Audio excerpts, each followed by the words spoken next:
Assalamualaikum warahmatullahi wabarakatuh. Waalaikumsalam warahmatullahi wabarakatuh. Pertama, marilah kita ucapkan puji dan syukur kehadirat Allah Subhanahu wa Ta'ala, Tuhan yang Maha Kuasa, karena telah diberikannya kita kesehatan dan kesempatan sehingga bisa berkumpul di sini dalam rangka acara seminar sosialisasi budaya positif yang akan dibawakan oleh Pak Putra Suri Alim. Tak lupa pula selawat berangkaikan salam kita hadiahkan kepada junjungan kita Nabi besar Nabi Muhammad Sallallahu Alaihi Wasallam. Semoga kita mendapatkan syafaatnya di akhirat kelak, amin amin ya robbal alamin. Sebelum acara dimulai, ada baiknya kita terlebih dahulu berdoa supaya acara ini dapat berjalan dengan baik dan lancar. Kepada Bapak Hanafiah Lubis, kami persilahkan untuk membawakan doa. Waktu dan tempat kami persilahkan.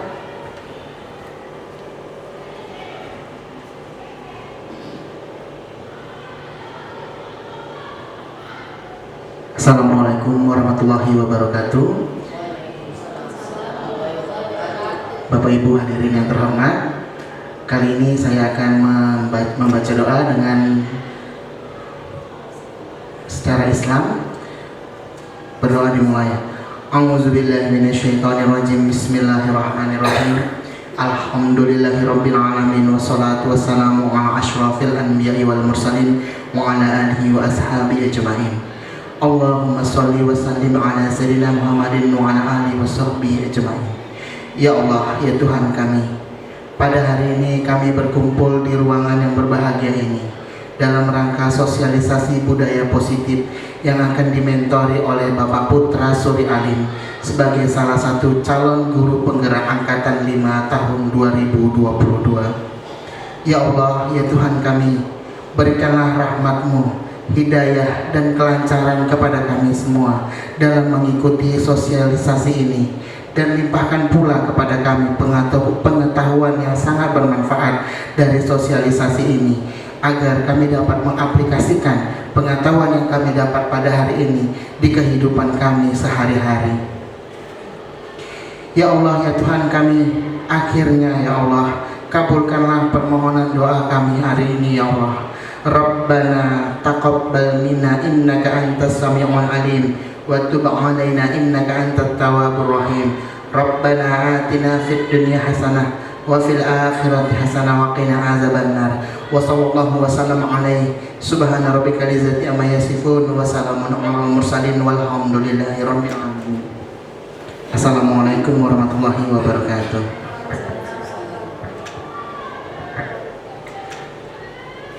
Terima kasih kami ucapkan kepada Bapak M. Hanafiah Lubis yang sudah membimbing atau membawakan doa secara Islam tadi. Semoga memperlancar acara kita pada hari ini. Acara berikutnya yaitu sosialisasi budaya positif yang akan dibawakan oleh Pak Putra Suri Alim, calon guru penggerak angkatan 5. Kepada Bapak kami persilahkan dengan segala hormat.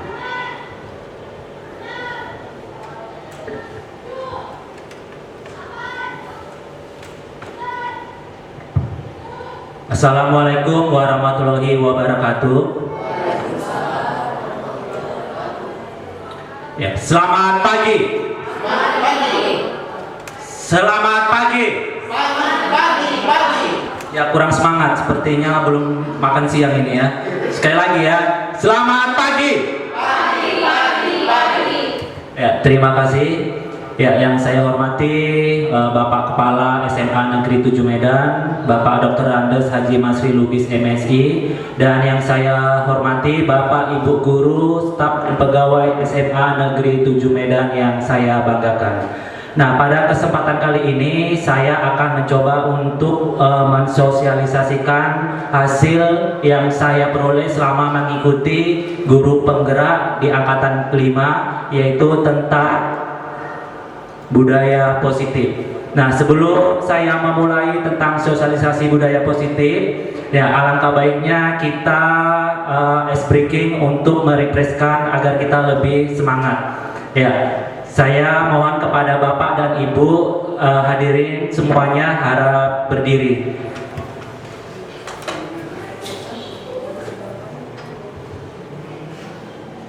Ya, speakingnya mudah. Ya, perhatikan ya seperti ini.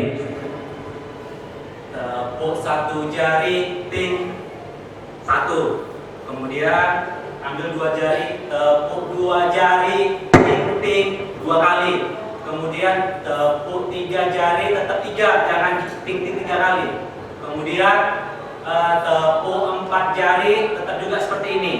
Baru tepuk 5 jari, baru tepuk 2 kali. Ya, baru nanti 1, 2, 3 tepuk semuanya, salam bahagia, hore. Ya, kita ulang lagi ya. Tepuk 1 jari.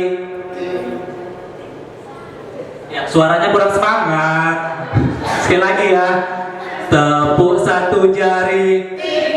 Tepuk 2 jari, tepuk 3 jari, tepuk 4 jari, tepuk 5 jari, tepuk 1, 2, 3, 4, 5. 1, 2, 3. Aduh, nggak konsentrasi Bapak Ibu. Sekali lagi ya.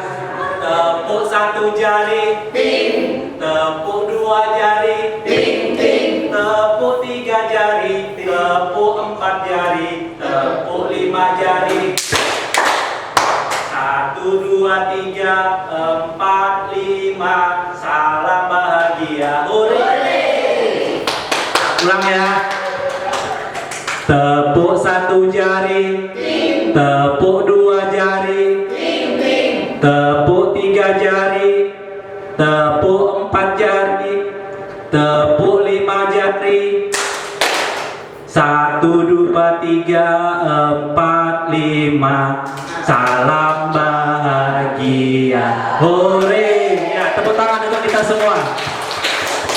Ya, terima kasih Bapak Ibu, disilakan untuk duduk kembali. Ya, di sini saya akan mencoba untuk mensosialisasikan budaya positif. Ya, salah satu dari SMA Negeri 7 Medan yang lulus guru penggerak angkatan kelima. Ya, jadi di sini saya akan mencoba apa yang sudah saya dapat di modul selama mengikuti guru penggerak.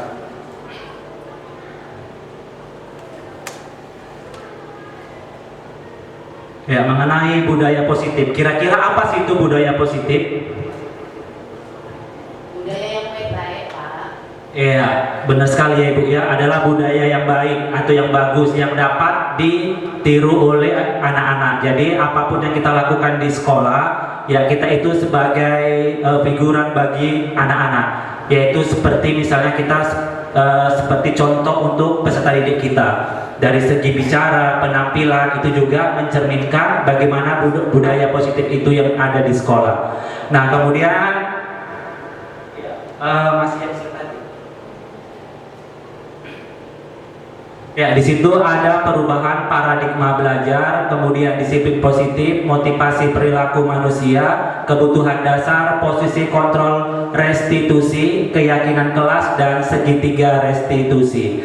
Nah, jadi di sini coba saya mau jelaskan tentang perubahan paradigma belajar. Ya, dalam pembelajaran ada nggak kita mengalami perubahan? Ada. Iya, ada ya. Ya, apalagi kita selama pandemi itu banyak sekali perubahan. Ya, makanya mulai dari kita daring, luring, kemudian masuk 50%, ada yang masuk bahkan 30%, bahkan ada yang per sesi.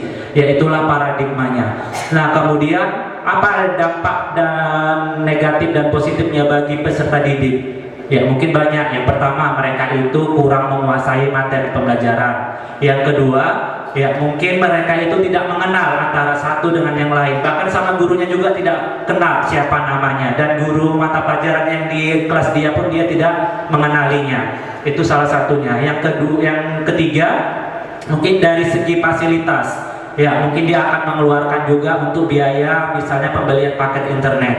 Ya, mungkin kita pahami bahwa ekonomi dari peserta didik kita itu berbeda-beda. Ya, mungkin ada yang bisa sanggup membeli misalnya provider yang lebih mahal sehingga fasilitas pembelajarannya lebih baik. Lalu bagaimana dengan peserta didik kita yang tidak mempunyai atau tidak sanggup membeli paket data untuk pembelajaran? Ya, misalnya handphone aja dia tidak punya, apalagi mau beli paket untuk pembelajaran. Nah, itulah tugas kita bagaimana untuk melakukan agar peserta didik itu dapat mengikuti pembelajaran dengan baik. Ya, salah satunya mungkin kita berkunjung ke rumahnya atau siswa tersebut datang ke sekolah, kemudian kita memberi materi sesuai dengan jadwal yang sudah ditentukan.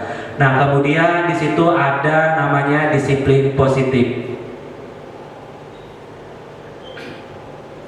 Ya, disiplin positif merupakan pendekatan mendidik anak untuk melakukan kontrol diri dan pembentukan kepercayaan diri. Disiplin berbeda sama sekali dengan hukuman, meskipun disiplin sering diterapkan dengan menggunakan teknik hukuman. Nah, disiplin positif ini biasanya sering terjadi sama guru BP atau guru BK. Nah, sebagai contohnya, nah misalnya ada siswa terlambat. Nah, kemudian dia dihukum, suruh membersihkan WC misalnya, disuruh membuang sampah. Ya, menurut Bapak Ibu itu apakah termasuk disiplin positif atau tidak? Ya, termasuk positif atau tidak? Lalu apa dampaknya kepada anak-anak itu sendiri?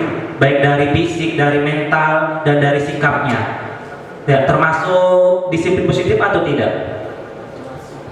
Ya, jika dia termasuk disiplin positif, posisi kita itu sebagai apa? Selain kita guru, posisi kita sebagai apa? Apakah sebagai teman, sebagai manajer, atau sebagai sahabat, atau malah yang lainnya? Iya, sebagai sahabat atau teman juga bisa. Ya, nanti akan kita bahas untuk berikutnya. Nah, ya lanjut Ibu. Nah, di sini ada teori kontrol menurut Dr. William Glasser. Gosen berkesimpulan ada 5 posisi kontrol yang diterapkan oleh seorang guru, orang tua ataupun atasan dalam melakukan kontrol. Kelima posisi kontrol tersebut adalah ini yang tadi saya maksudkan di 5 ini. Kita sebagai apa di sini? Sebagai penghukum kah, pembuat rasa bersalah, teman, pemantau atau manajer? Nah, kalau dari yang kelima ini kira-kira Bapak Ibu mau pilih yang mana? Teman. Iya, rata-rata memilih teman ya. Ya, kalau saya boleh tahu kenapa memilih teman? Supaya terjadi chemistry antara siswa dan guru. Iya, terjadinya pendekatan yang baik antara siswa dan guru. Iya, bagus. Nah, jadi apa yang dimaksud dengan penghukum di sini? Kemudian pembuat rasa bersalahnya bagaimana? Sebagai teman itu bagaimana? Pemantau itu bagaimana? Dan manajer itu seperti apa? Ya, selanjutnya Ibu. Nah, di sini sebelum kita lanjut ke poin 5 tadi, di sini saya ada pertanyaan, mengapa keyakinan kelas, mengapa tidak peraturan kelas saja? Nah, jadi kita lompat sedikit, keyakinan kelas ada nggak? Di sini mungkin ada Bapak Ibu wali kelas atau guru mata pelajaran jika masuk ke kelas, ada nggak peraturan ditempel di dalam kelas? Ada ya. Nah, peraturan yang ditempel di dalam kelas itu kan merupakan salah satu keyakinan kelas yang harus dipatuhi antara guru dan siswa. Kebijakan apa yang sudah dilakukan? Misalnya berdoa sebelum belajar, membuang sampah pada tempatnya, kemudian belajar tanpa membuat keributan dan lain sebagainya. Nah, keyakinan kelas inilah yang harus dilakukan oleh murid dalam pembelajaran yang ada di sekolah kita. Ya, mungkin misalnya di sini ada Pak Hanapi di kelas 10 IPS 4. Kemudian misalnya ada Ibu Madalena di kelas 11 IPA 5. Ya, bisa saja keyakinan kelasnya ini berbeda sesuai dengan kesepakatan antara wali kelas dengan siswanya atau peserta didiknya. Ya, sesuaikan bagaimana. Jadi guru yang masuk di situ mata pelajarannya juga bisa menyesuaikan peraturan yang bagaimana. Itulah keyakinan kelas, kesepakatan antara bersama. Nah, jadi di sini keyakinan kelas merupakan sesuatu yang dapat diterapkan di lingkungan kelas tersebut. Pembuatan keyakinan melibatkan semua warga kelas melalui kegiatan curah pendapat. Keyakinan kelas ditinjau kembali dari waktu ke waktu. Nah, dari peraturan yang sudah dibuat tersebut, nah kira-kira menurut Bapak Ibu itu ditindaklanjuti atau tidak, berjalan atau tidak. Misalnya dilarang membuang sampah, di situ ada dibuat di keyakinan kelas. Tetapi ada guru mata pelajaran lain masuk, masih banyak sampah berserakan di dalam kelas. Nah, kira-kira ada nggak tindak lanjut dari Bapak Ibu itu membuat keyakinan kelas antara guru dengan peserta didiknya atau siswanya? Ya, ada ya. Nah, jika ada, kita bertanya, kenapa sudah kita kasih arahan kepada siswa atau peserta didik tersebut, dan sudah kita tempel juga, sudah kita ingatkan berkali-kali jangan buang sampah sembarangan, tetapi anak tersebut masih tetap membuang sampah. Nah, bagaimanakah kita menyikapi anak atau peserta didik tersebut? Apa yang harus kita lakukan? Nah, kita kembali ke 5 tadi, 5 posisi kontrol tadi. Nah, kita sebagai apa untuk menasihati peserta didik tersebut? Apakah kita hukum? Ataukah kita melakukan pendekatan sebagai teman? Ataukah kita sebagai pengawas? Cuman melihat saja, kemudian atau sebagai manajer dan lain sebagainya. Nah, di sini ada 5 posisi kontrol. Nah, posisinya di sini ada penghukum, pembuat rasa bersalah, teman, pengawas, dan manajer. Nah, sebagai contoh di sini saya buat posisi guru sebagai penghukum. Nah, tindakan yang dilakukan oleh guru sebagai penghukum itu adalah memarahi, mengkritik, menyakiti, melakukan tindakan kekerasan. Kemudian pendekatannya apa? Nah, di sini kan ada kalau kamu Bapak Ibu akan. Nah, berarti seperti ini. Kalau kamu seperti itu terus membuang sampah sembarangan, nah, Bapak akan menghukum kamu. Bapak akan nyuruh kamu misalnya membersihkan kamar mandi. Nah, itu sifatnya seperti penghukum. Udah, kemudian ada akibatnya. Nah, jika kita sebagai penghukum, tindakan kita seperti ini, memarahi peserta didik, kemudian kita berbicaranya juga agak kasar, kemudian akibatnya apa? Murid tidak peduli dengan gurunya atau tugas sekolahnya. Udah males dia, tiap hari dimarahi. Udah, nah kemudian apa pola perilakunya? Ya, perilaku melanggar yang berulang sebagai bentuk pertawanan. Ya, jadi dia terus-terus berulang dengan kesalahan yang sama. Nah, kemudian kalau kita guru sebagai penghukum, motivasi yang berkembang itu apa? Motivasi ekstrinsik. Apa itu intrinsik? Iya, itu motivasi yang berada dari luar, misalnya dari antara teman-temannya atau lingkungan sekolahnya yang kurang bersahabat. Ya, jadi itu dia ikut-ikutan. Bisa di kelas lain ini bagus keyakinan kelas, yang sebelah tidak. Jadi dia ikut-ikutan sama yang sebelahnya. Itulah dia faktor dari luarnya. Nah, kemudian kalau misalnya yang kedua, guru sebagai pembuat rasa bersalah, tindakannya apa? Mendiamkan, menceramahi, membuat rasa bersalah. Ya, anak tersebut buang sampah. Kita udah tahu dia buang sampah sembarangan, tapi kita diamin, nggak kita tegur, nggak kita apa. Nah, itu adalah posisi kita sebagai pembuat rasa bersalah. Kita guru itu seperti guru nomor 2. Nah, kemudian apa yang harus kita katakan? Nah, mungkin kita berkata seperti ini, Bapak kecewa sama kamu, kamu udah Bapak nasihati, tapi kamu juga masih buang sampah sembarangan. Nah, seperti itu. Kemudian kita nasihati juga, seharusnya kamu itu membuang sampah di tempatnya, itu kan ada tong sampah. Kenapa kamu buangnya di luar tong sampah? Misalnya seperti itu. Kemudian guru pembuat rasa bersalah, di situ ada akibat. Akibatnya apa? Murid merasa bodoh atau nakal. Kenapa? Ya, karena dia dirasanya dia bersalah. Dia merasa bersalah dalam dirinya, tetapi dia tidak mau berubah. Jadi kita tetap menyalahkan dia. Apapun yang dia lakukan dia tetap sama, walaupun dia memang salah. Tapi kita tidak mengkritik yang membangun. Nah, seperti itulah dia. Kemudian dan seterusnya sampai motivasi ekstrinsik juga terjadi. Kemudian yang ketiga, guru sebagai teman. Ya, ini tadi Bapak Ibu banyak yang memilih guru sebagai teman. Udah. Nah, guru sebagai teman tindakannya apa? Membuat pemakluman. Ya, misalnya dia buang sampah, terus Bapak Ibu maklum. Ya, namanya teman kan, dan bilang-bilang ya, saya buang sampah di sini. Nah, kan seperti itu kan. Nah, itulah namanya kalau posisi kita sebagai teman kepada murid. Ya, memang bagus, tapi lihat situasi dan kondisinya bagaimana. Nah, kemudian perkataannya, lakukan. Nah, misal gini, kamu buang sampah ya, saya mohon demi Bapak, biar Bapak jangan ditegur kepala sekolah, nanti kalau kamu buang sembarangan. Nah kan teman seperti itu kan, ya itulah dia, jangan bilang-bilang ya nanti aku dimarah wali kelasku. Nah kan seperti itu. Nah kemudian akibatnya apa? Merasa guru adalah teman yang bisa memaklumi kesalahannya. Nah jadi karena disering kita maklumi, terakhir dia tiap hari buang sampah sembarangan. Terakhir apa? Karena Bapak Ibu nggak capek daripada sekali tegur, udahlah saya yang bereskan, saya yang bersihkan, kan gitu Pak Hanafi ya. Gitu ya. Nah kemudian yang berikutnya adalah pola perilakunya. Nah bagaimana itu? Menjadi lemah, tergantung, cenderung menunggu. Ya jadi dia pesannya hanya iya bagus sekali ya Pak Hanafi. Nah jadi di situ dia menjadi terkegantungan. Nah kemudian motivasi yang berkembang itu apa? Sama juga motivasi entristik.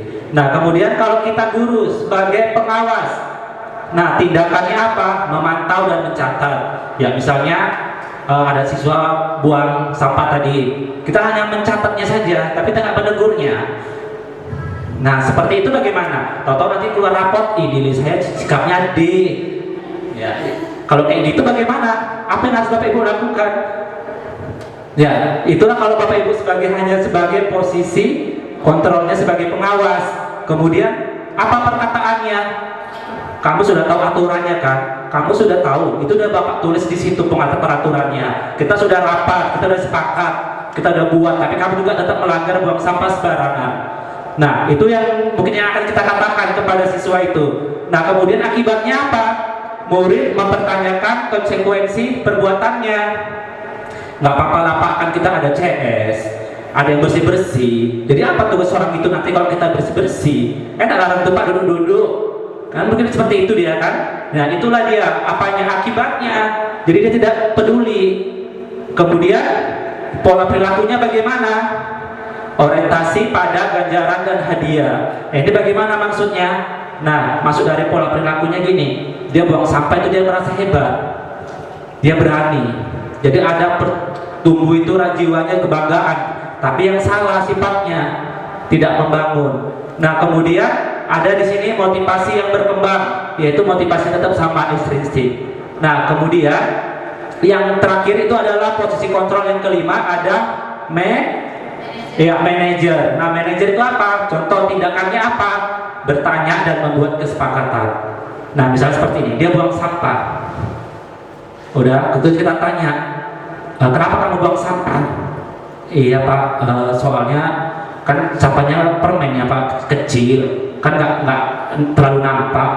Mungkin dibilang seperti itu. Baru kita tanya lagi, kenapa kamu tidak mau membuang ke tong sampah? Kamu nggak kasihan nanti sama yang teman-teman yang lain, teman-teman lain yang membersihkannya. Nah sekarang kita janji ya, kalau misalnya kamu membuang sampah sembarangan lagi, apa yang akan kamu lakukan, kamu harus tahu ya. Kita buat kesepakatan. Iya Pak, saya janji kalau misalnya saya nanti buang sampah sembarangan, saya janji saya bersedia mengerjakan PR menulis selama satu buku, satu bab tulis tangan Pak. Nah dia udah sepakat, oke. Nah dia yakin dia tidak akan mengulangi kesalahan yang sama. Kenapa? Karena sudah ada kesepakatan. Itulah misalnya tindakan yang dilakukan oleh seorang guru sebagai manajer. Kemudian perkataannya bagaimana? Apa sebenarnya harapanmu? Ya kenapa harapanmu seperti apa? Ya kamu itu buang sampah. Sebenarnya kamu itu pingin menjadi apa? Kenapa kamu buang sampah sembarangan? Apa motivasimu? Ya kita tanya. Nah jadi di situ kita siapa? Membangun. Bagaimana supaya dia tidak membuang sampah sembarangan.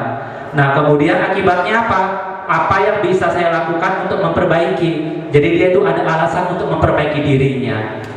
Kalau kita sebagai manajer, kita ajak berdiskusi, jika perlu kita panggil orang tuanya, kita berkonsultasi, apa masalahnya, kemudian cari solusinya, kemudian buat sepakatannya sehingga dia tidak mengulangi kesalahan yang sama. Nah pola perilaku nanti bagaimana? Disiplin dari dalam diri, yaitu kesadaran diri, kita kembali ke peserta didiknya. Jadi dia akan timbul, oh ya betul juga ya yang dibilang bapak itu ya, kalau aku buang sampah sembarangan nanti kelasku jadi kotor, terus belajar jadi nggak nyaman, nanti jadwal yang bikin hari ini kena marah lagi sama wali kelas. Dia sadar seperti itu. Itulah kalau dia sebagai guru sebagai manajer. Kemudian motivasi yang berkembang apa? Motivasi intrinsik. Apa itu? Yang ada dalam dirinya, dia sadar apa yang dia lakukan. Nah, kira-kira seperti itu. Nah, kemudian Ibu. Nah, sebelum kita masuk dari segitiga restitusi, ada pertanyaan? Lanjut? Ya, lanjut. Nah, segitiga restitusi ini ada di sini namanya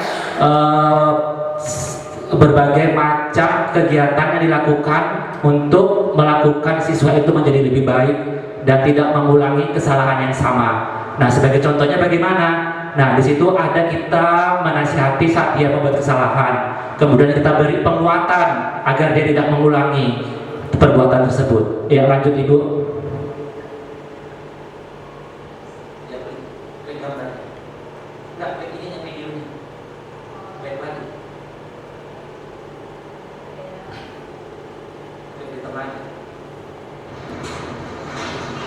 Ya, perhatikan Bapak Ibu, dari video yang di sini apa yang bisa Bapak Ibu ambilkan makna dari video tersebut?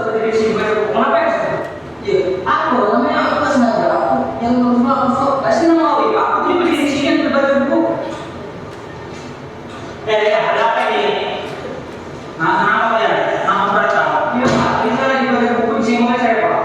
Tapi saya nggak sengaja Pak, saya yang kena buku dia. Siapa peluang tadi yang menyinggolnya? Iya Pak. Nah, kenapa? Tapi saya nggak sengaja Pak, itu Pak. Nah, jadi kalau kan mau berantak?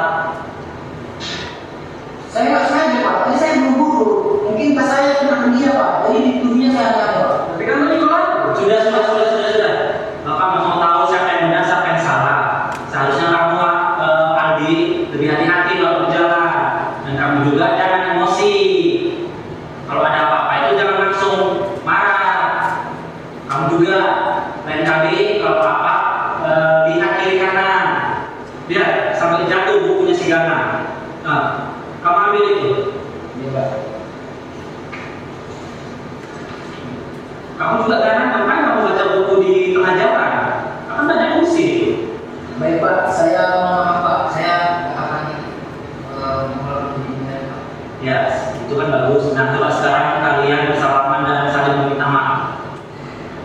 Oh ya enggak, aku minta maaf ya. Ya, ini adalah video yang kedua, kasus yang kedua. Ya. Jangan mau pakai sandal. Kalau saya udah Pak, ini saya basah. Kalau begitu, mana suatu yang kamu bisa jadi pakai sandal?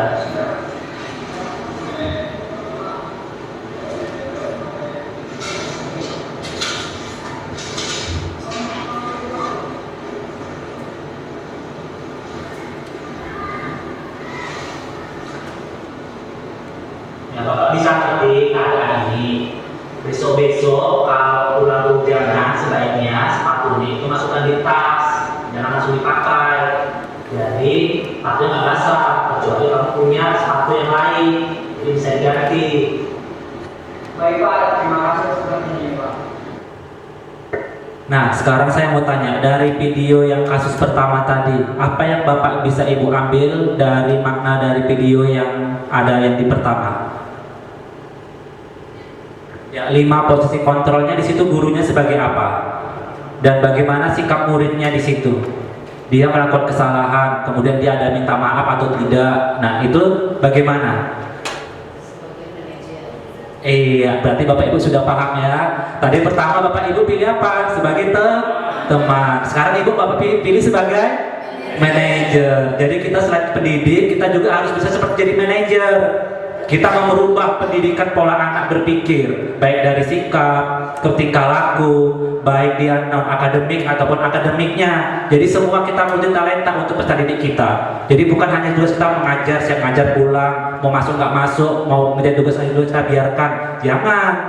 Jadi posisi kita adalah sebagai manajer. Nah, jadi di situ dia mengakui kesalahannya, dia minta maaf, dia akan lebih berhati-hati, dia tidak akan mengulangi lagi. Ya mungkin nanti sehingga kalau dia baca berdiri di tengah latar kelasnya, mungkin dia bisa duduk atau pergi dia ke perpustakaan. Ya mungkin seperti itulah kira-kira yang akan dia lakukan. Kemudian dari video kedua, kira-kira bagaimana? Sebagai apa guru di situ berperan?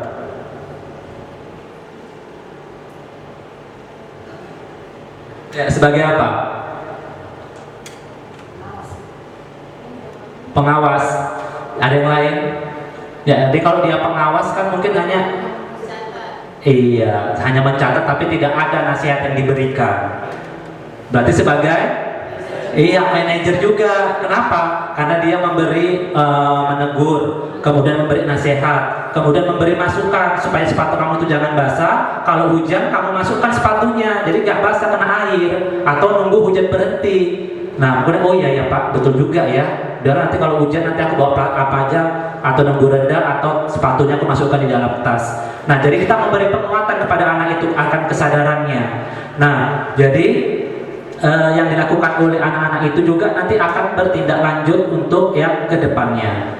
Nah, itulah salah satu dari budaya positif yang saya peroleh dari guru penggerak selama mengikuti masih di modul 1.4. Ya, mungkin Bapak Ibu di sini ada yang lagi menunggu hasil pengumuman calon guru penggerak angkatan ke-7. Ya, mudah-mudahan bulan ini adalah pengumumannya, mudah-mudahan tidak diundur dan mudah-mudahan lulus.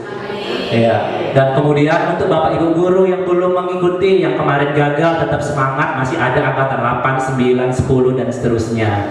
Ya, jadi Bapak Ibu masih muda, masih aktif, kembangkanlah potensi dalam dirinya. Buatlah yang terbaik minimal untuk diri kita ataupun untuk orang lain, khususnya untuk peserta didik kita, karena kita adalah fungsinya sebagai pendidik. Nah, dari budaya positif yang saya sampaikan, mungkin Bapak Ibu ada yang mau ditanyakan?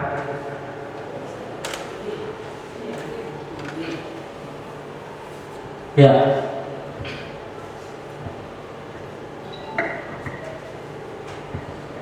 Baik Pak, Assalamualaikum warahmatullahi wabarakatuh. Waalaikumsalam warahmatullahi wabarakatuh. Saya ingin bertanya, dalam pengimplementasian budaya positif ini, persiapan apa yang harus dilakukan pihak sekolah agar perilaku budaya positif ini maksimal dijalankan di satuan pendidikan itu?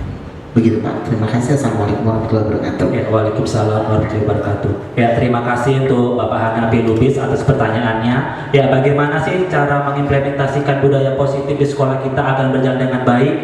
Nah, yang pertama mungkin yang saya jelaskan tadi, kita rubah mindset pola pikir kita. Yang mungkin ada guru yang sebagai posisinya sebagai penghukum, nggak ngerjain tugas dihukum, terlambat dihukum, nggak bawa salah pakai sepatu dihukum dan lain sebagainya. Ada yang mungkin sebagai teman, udahlah maklum aja, ya udah jangan bilang-bilang ya nanti ya sama wali kelas ya, misalnya guru mata pelajaran masuk seperti itu kan. Kemudian nanti ada guru sebagai pengawas, cuma diawasi aja tapi tidak dikasih masukan, cuma dicatat atau keluar rapotnya merah semua. Ya, jadi kita pola pikirnya yaitu sebagai manajer kita evaluasi anak-anak itu. Ya, jadi bukan hanya tugas BP aja yang berperan, kita juga berperan di situ. Jadi apapun yang kita lakukan itu harus berdampak positif kepada anak dan bisa diterapkan di sekolah kita. Jadi anak-anak yang lain itu juga akan berpengaruh akan budaya positifnya. Yang kita awali adalah dengan tingkah laku kita sebagai pendidik. Dari segi pakaian, dari segi tata bahasa, dari segi disiplin, itu juga menjadi salah satu contoh sebagai seorang pendidik kepada peserta didiknya. Nah, jadi di situ adalah salah satu contoh yang harus kita terapkan selain keyakinan kelas yang sudah kita tetapkan. Ya, mungkin hanya itu. Bagaimana dengan Bapak Hanafi? Ya, ada lagi Bapak Ibu yang mau bertanya? Terima kasih atas kesempatan yang diberikan kepada saya Pak. Assalamualaikum warahmatullahi wabarakatuh. Ya, waalaikumsalam warahmatullahi wabarakatuh. Terima kasih atas paparan dari Bapak tadi yang sudah disampaikan panjang lebar ya. Cuman pada kesempatan ini saya mau menanyakan, apakah budaya positif tadi sudah bisa diimplementasikan di sekolah kita ini? Itu saja. Terima kasih Pak. Ya, terima kasih buat Ibu Adridasari atas pertanyaannya. Apakah sudah bisa kita mengimplementasikan budaya positif di sekolah kita? Ya jelas sudah. Setiap sekolah itu harus menerapkan budaya positif yang baik. Nah kalau misalnya anak-anak itu datang ke sekolah dia sifatnya negatif, ya mungkin orang tua nggak ada yang mau masukkan anaknya. Ya, jadi mulai dari kita di sini setiap penerimaan siswa baru itu mungkin kan bisa dilihat jika setiap tahun itu semakin meningkat, mungkin salah satunya orang tua itu bagus sekolahnya. Dari apa? Mungkin dari segi tingkah laku gurunya, hasil peserta didiknya, kemudian hasil akademiknya atau non akademiknya, kemudian hasil dari evaluasi pembelajarannya dan lain sebagainya. Ya, jadi itu sudah bisa kita lakukan. Nah, karena kita sudah sosialisasi tentang budaya positif, ya mudah-mudahan besok kita akan lebih aktif lagi dan kreatif lagi dalam mendisiplinkan anak. Nah, sebagai motivatornya kita adalah kita sendiri dulu yang merubah mindset kita. Ya, mungkin kita semua bisa jadi manajer selain kita bisa mengajar. Ya, mungkin ini itu dapat saya sampaikan. Ada lagi mau bertanya Bapak Ibu? Ya, kalau tidak ada, saya langsung serahkan kepada moderator. Kami persilakan.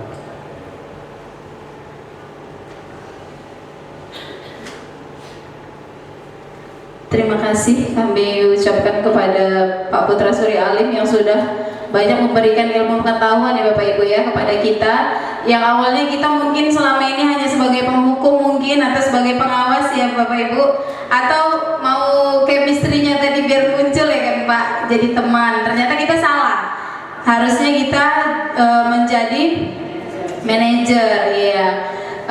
Semoga dengan ilmu yang sudah diberikan oleh Pak Putra tadi, pengetahuan yang sudah disampaikan kepada kita, kita bisa merubah mindset kita dan lebih positif lagi di dalam menanggapi kesalahan-kesalahan yang dilakukan oleh anak-anak didik kita nantinya. Sekali lagi terima kasih Pak, dan saya akhiri acara ini dengan wabillahi taufik wal hidayah. Assalamualaikum warahmatullahi wabarakatuh. Waalaikumsalam warahmatullahi wabarakatuh. Ya, terima kasih Bapak Ibu atas waktunya. Semoga apa yang sudah saya sampaikan bermanfaat untuk Bapak Ibu hari ini. Kurang lebihnya jika ada kata-kata yang salah atau kurang berkenan, saya mohon maaf, dan kepada Allah Subhanahu wa taala saya mohon ampun. Saya tutup sosialisasi budaya positif hari ini dengan wabillahi taufik wal hidayah. Assalamualaikum warahmatullahi wabarakatuh.